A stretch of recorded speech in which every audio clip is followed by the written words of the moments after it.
Okay, hello everybody. So I am going to start my presentation. Okay, so hello, my name is Liana Lewis, and for the 480p final presentation, I decided to go with option A, which was the lesson plan. So first of all, the objectives for this lesson plan that I have created was by the end of the lesson, the students will be able to identify instructional markers.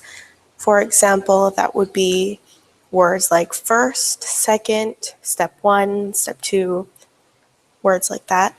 They should be able to produce their own instructions in order to give directions, and they should also be able to listen and follow directions.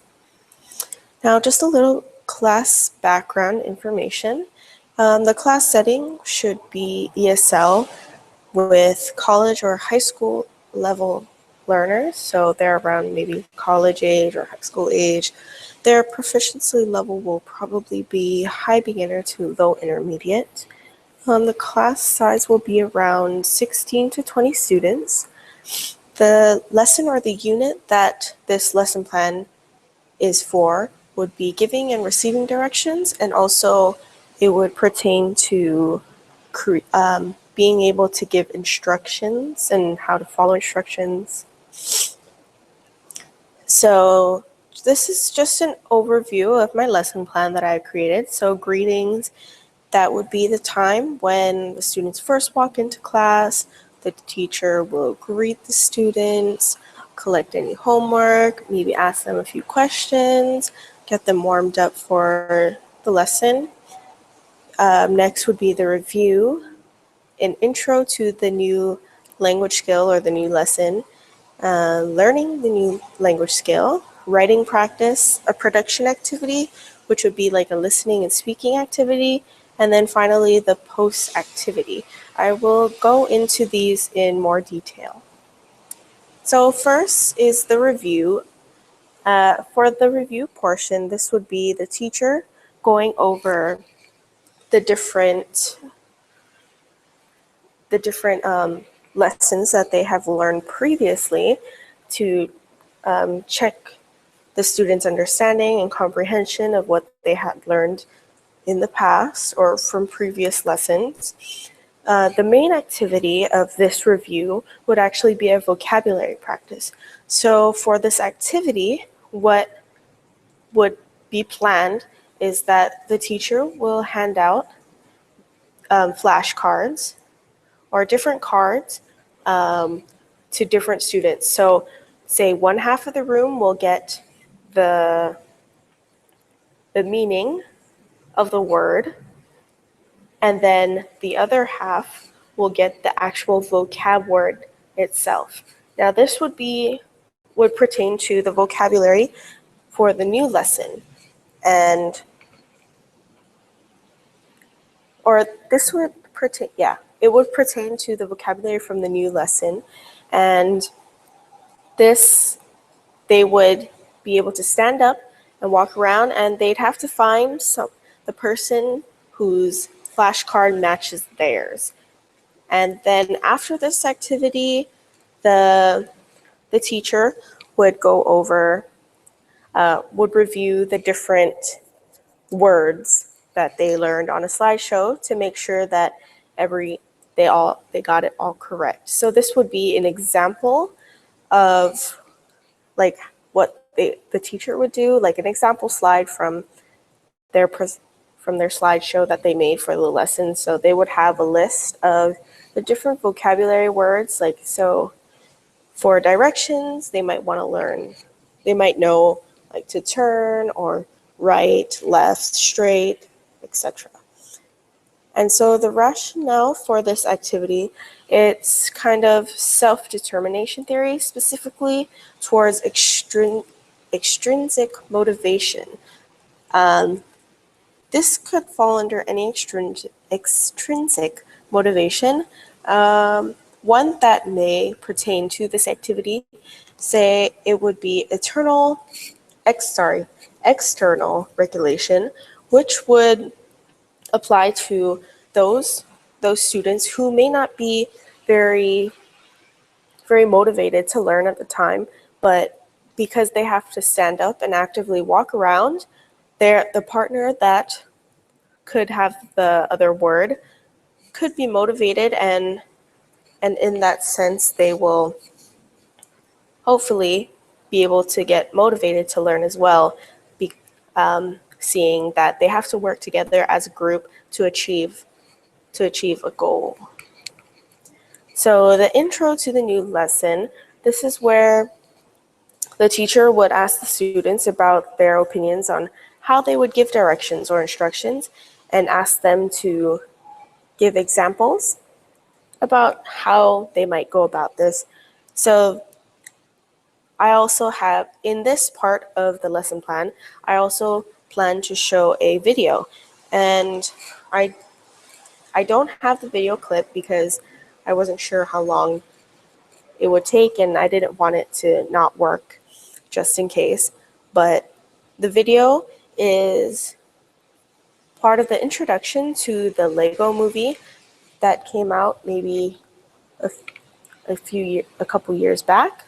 In this video clip, it is the main character following an instruction manual that all of the citizens in his city follow, and that would be like an introduction video onto what exactly instructions are, and kind of get them used to the idea, and also to listen for the vocabulary words that they would have heard from, and kind of get used to or seeing how it's being used in real life.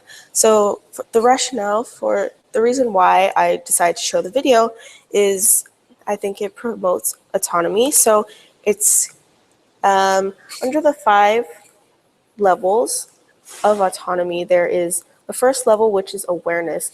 And awareness is when the individual becomes aware of the task and what is going on. So this video really shows them exactly what is going on and what the task is. So like giving instructions, that would be the task, and it shows them how they could go about it. I also think that this video lowers the students' anxiety towards the learning environment. This is because it's a fun activity, it's a fun video, and it's very modern and playful, and it's an animated movie, so it's something that they might want to watch in the future. And then I also said that this could be a part of the motivational conglomerates.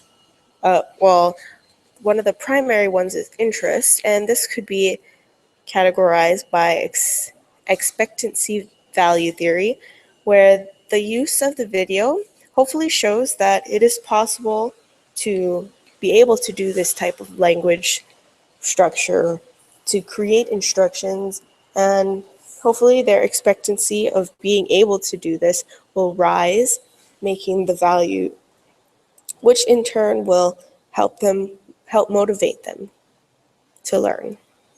And so we're skipping ahead to the writing practice portion of the lesson plan. And so for this activity, I would split the students off into groups of about 3 or 4, and they will each receive a handout with a map. So this would be an example of the map that I would give them. And they would each group member would write down instructions on how to get from point A to point B, but they will not say explicitly what point B exactly is. After they are done writing these instructions, they will hand off their papers to another group member, and the group member will have to follow the instructions to figure out what exactly the destination that they're trying to get to. And then they would exchange answers to see if they're correct. So like I said, this would be an example of the map that I would give them. So if, for example, maybe a student decided to start off at the supermarket, which would be point A, and they would write instructions on how to get to point A to point B, which they could have chosen to be the shopping center. And so the rationale for this activity, behind this activity, would be kind of like a cooperative learning type of an environment. This is when the students work together in a non-competitive environment to achieve the said task. So this is the students working in a group, and it's really non-competitive. It's supposed to really lower the anxiety because they can work together on it, and it's all supposed to be fun. And like I said, it's non-competitive. And there's the map again. So the production activity, this one, I'm sorry if I am not explaining this well, but I would take the students and put them into two pairs, or pairs of two. And one of the students in the pair will be blindfolded and the other will not. And the job of the student that is not blindfolded will be to give instructions to their partner to help them get from point A to point B, which would be one side of the classroom to the other. But the thing is that the other students in the class will help to use chairs or their bodies and become obstacles for the blindfolded student. And it's then the non-blindfolded student to give instructions to their partner to help them go through this obstacle course. And so the purpose behind this activity is, I think it really helps, and it relates to the L2 learning experience, which is a part of the L2 motivational self-systems, and the L2 learning experience, it kind of pertains not to like the ought to self or the ideal self. It actually says that sometimes students are motivated by success in the task or happiness with the environment. By doing this activity, I really hope that the students will really enjoy themselves, and it'll make the learning environment fun and friendly. I also said this could be like the activity theory, where L2 learners change and develop themselves when they fulfill activities. So this activity in itself could be quite fulfilling and motivate them, and also help them to learn the new material. This also could be under an extrinsic motivation, where the different group members really bounce off of each other, and they can motivate each other by seeing the determination in one partner to really complete this task. And so the last activity, it's the post-activity or the closing. This is when the teacher would bring the class back together and discuss what they thought about the activities that they did and how they felt when doing the activity. The purpose behind this, it's not necessarily for the students' motivation. I kind of took this opportunity to make it about the teacher. I think that it's a part of teacher motivation in the fact that these students are providing feedback. And when you receive feedback as a teacher on how you're doing, how they feel about your work, or how you're teaching, it could actually motivate you. And also, it makes you feel a little more competent to your teaching skills. And being able to get this feedback from the students themselves might actually help you to develop and be able to change your lesson plans according to what they say and change the experience. Like if they didn't like the activity, you you know that maybe next time you shouldn't use it for another class or another activity, and ask them what they would like to do instead. So that was my lesson plan. Thank you for listening. I hope you enjoyed it. And I can't wait to hear your comments and questions in the forums. Thank you.